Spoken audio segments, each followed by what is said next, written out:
Assalamualaikum warahmatullahi wabarakatuh. Semangat pagi anak-anak. Semangat belajar di SMA Negeri 1 Kamal. Hari ini adalah hari ketiga kalian mengikuti MLS.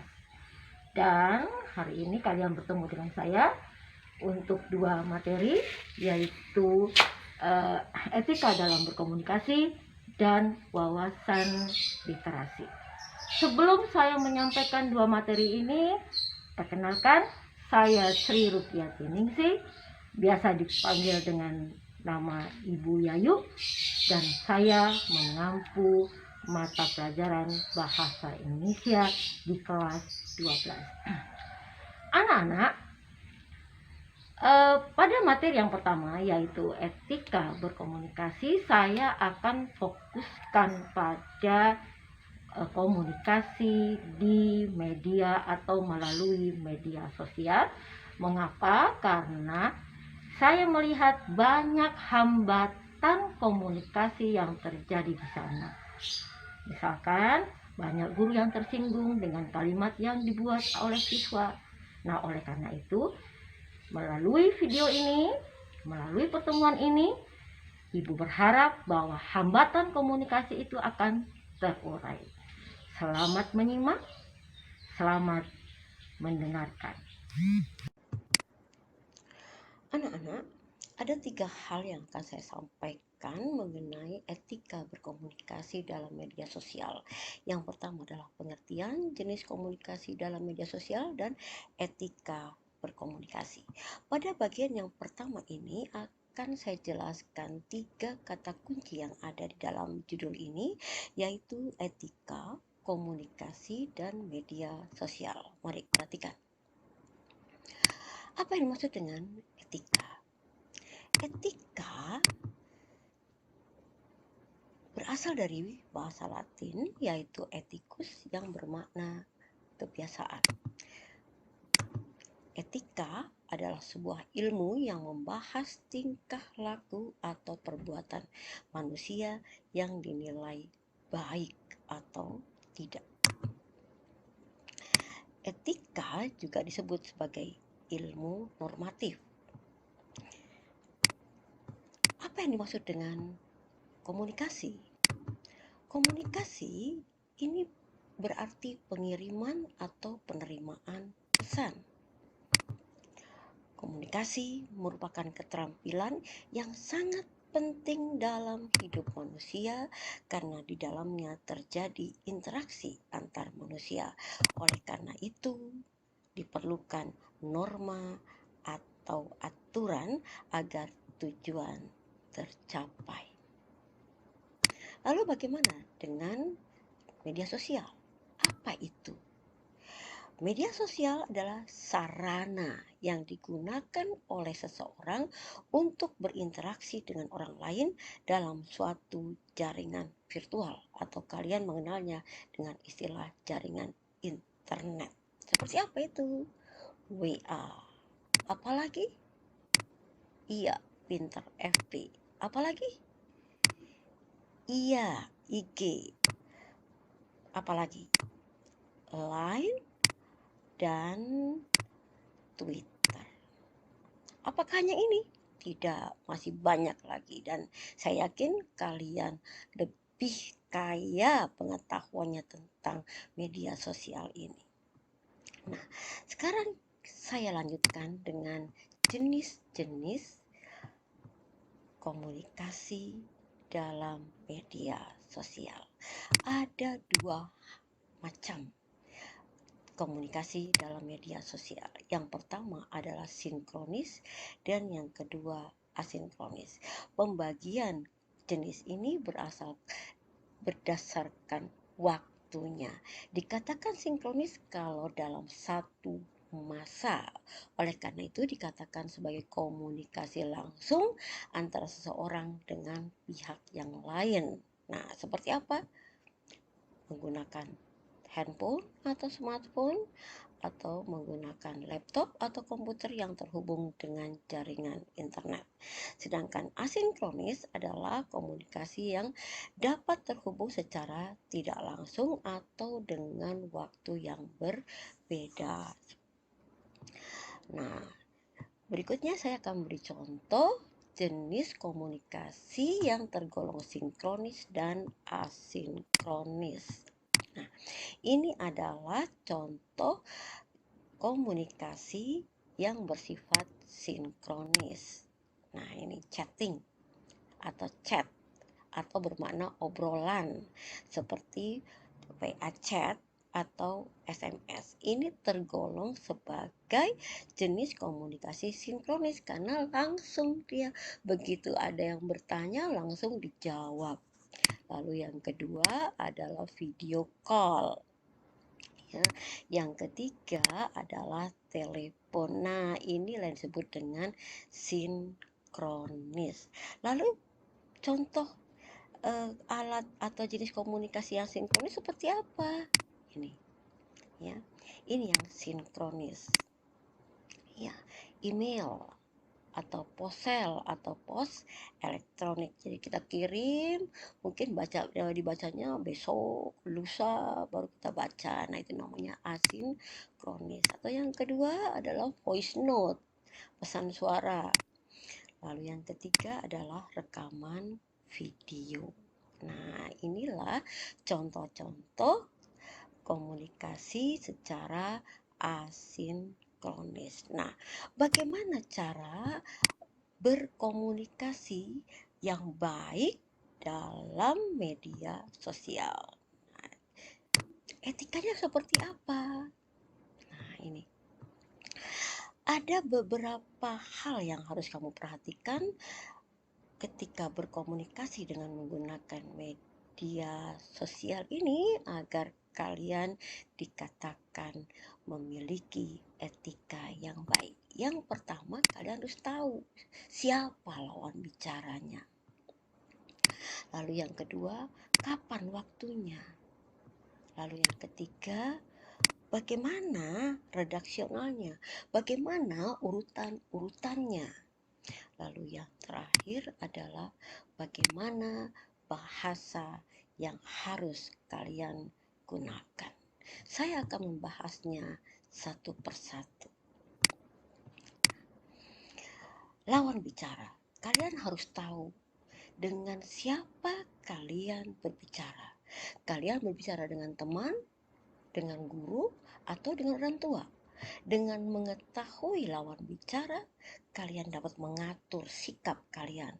Kalian dapat mengatur bahasa kalian agar kalian terkesan, terlihat elegan, terlihat berpendidikan, terlihat santun. Yang kedua, kalian juga harus mengetahui waktu. Pembicara harus tahu waktu yang tepat untuk berkomunikasi melalui media sosial.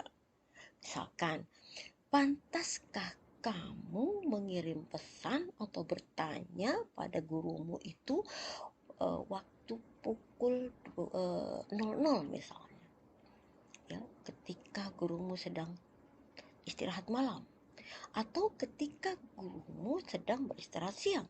Nah, kalau kalian tidak bisa mengatur waktu itu, kalian dikatakan tidak memiliki etika yang baik.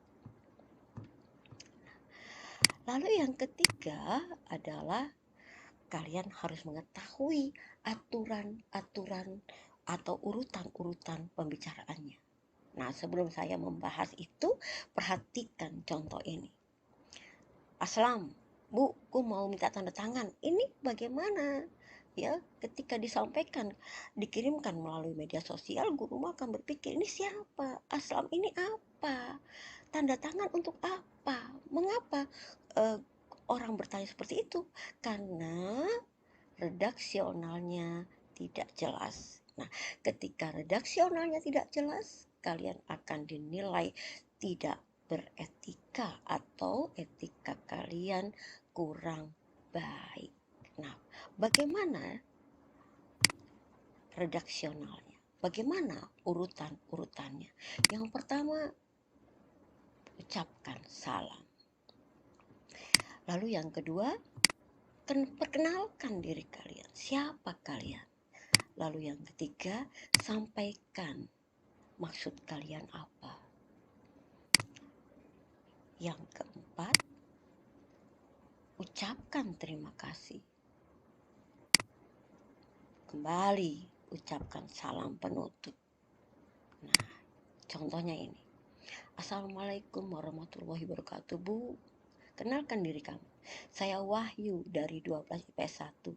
Saya mau minta tugas yang belum selesai, Bu. Ini sudah lumayan baik walaupun belum diakhiri dengan ucapan terima kasih, ya. Nah, kalau bisa kalian harus lengkap seperti apa yang sudah Ibu terangkan tadi.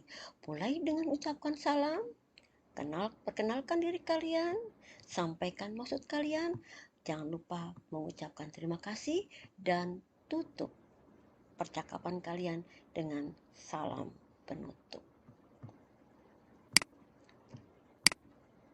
Nah, yang terakhir adalah penggunaan bahasa. Ada 5 hal yang berkaitan dengan bahasa. Yang pertama adalah penggunaan huruf, yang kedua adalah simbol, yang ketiga adalah bahasa yang sesuai dengan lawan bicara, yang keempat adalah penggunaan kalimat, dan yang terakhir adalah kejelasan informasi. Nah, huruf ini juga harus perhatikan ya. Usahakan tulisanmu itu tidak diketik dengan menggunakan huruf kapital semua. Karena di dalam bahasa media sosial, pesan yang ditulis dengan menggunakan huruf kapital semua itu menandakan bahwa kalian sedang marah-marah. Nah, oleh karena itu, hindari penggunaan huruf kapital. Nah, simbol juga begitu, ya. Kalian sering menemukan simbol-simbol semacam ini. Ini hanya contoh, ya. Kalian harus pandai memilih simbol yang mana yang tepat untuk melengkapi pesan kalian. Nah, lalu yang ketiga, bahasa yang sesuai dengan lawan bicara. Sebenarnya tadi di awal sudah Ibu sampaikan bahwa kalian harus tahu siapa lawan bicara kalian. Dengan teman, dengan guru, atau dengan orang tua, atau orang yang lebih tua dengan kalian. Nah, bahasa yang sesuai dengan lawan bicara ini bisa terlihat dari penggunaan kata sapaan. Kamu harus tahu kapan kamu menggunakan kata kamu, kata aku, kata bapak, kata ibu, kata mbak, dan kata mas. Nah, coba perhatikan ini. Bu, nilaiku kok tetap D, kurangku apa? Lihat, untuk menuliskanku saja, aku saja menggunakan simbol huruf Q. Bu, kamu ada di mana? Aku mau minta tanda tangan. Loh, kok kamu gitu, Bu? Serba salah. Nah, ini jelas ya bahwa si pembicara ini atau penulis pesan ini tidak tahu siapa lawan bicaranya, sehingga dia menggunakan kata sapaan ku, kamu, ya. Nah, kalimat seperti ini, bahasa seperti ini jelas menunjukkan etika yang tidak baik. Nah, bagaimana dengan penggunaan kalimat? Nah, kalimat yang digunakan harus jelas, unsur pembentuknya lengkap, maknanya jelas, tidak menimbulkan makna ganda. Karena jika unsur kalimat tidak lengkap, akan terjadi salah dalam menafsirkan makna. Di samping itu, kalimat pun tidak boleh terlalu bertele-tele. Nah, lihat contohnya. Bu, kurang saya apa? Ini yang dimaksud apa? Kan tidak jelas gitu ya. Nah, bahasa seperti ini, kalimat seperti ini hindari. Nah, lalu yang terakhir adalah memberikan informasi dengan referensi yang jelas. Jadi kalau Anda mengirimkan pesan dari mana, itu referensinya, rujukannya harus jelas. agar pesan yang kamu sampaikan itu tidak dinilai hoax atau hoax atau bohong. Nah, itulah etika berkomunikasi dalam media sosial. Saya berharap kamu memahami apa yang saya sampaikan ini. Nah, untuk melihat apakah kalian sudah memahami paparan yang saya sampaikan ini, tugas kalian adalah ya, kerjakan 2 soal ini ya. Setelah kalian menyimak materi ini, buatlah rangkumannya.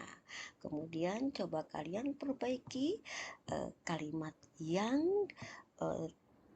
memiliki nilai etika yang sangat kurang sehingga berubah menjadi bernilai etika yang baik.